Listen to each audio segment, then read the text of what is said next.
लाड़काणे खां रिपोर्ट करे रहियो आहे हैदर अली सुर्हियो। बबड़लो धरणे में ज़िंदगीअ खे दाव ते रखी तहरीक हलाई ही।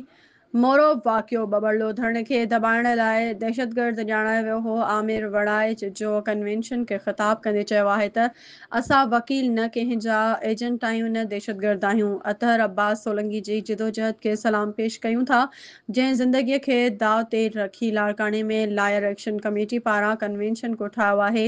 मोरो में ज़िंदगी खे दाव ते रखी 5-7 वकील बीठासीं।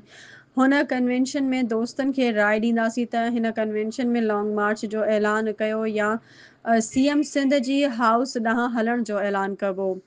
बबड़लो धरणे खे नाकाम करण लाइ वकीलनि खे नौकरियूं ॾियण, पैसा ॾियण जूं लालचूं ॾिनियूं वयूं हुयूं, जेके वकीलनि रद्द करे सिंध धरती जे पाणी लाभ सभु कुझु रद्द कयो हो। हाणे बि ईअं कंदा। हैदराबाद बार जो सेक्रेटरी के बी लगारी।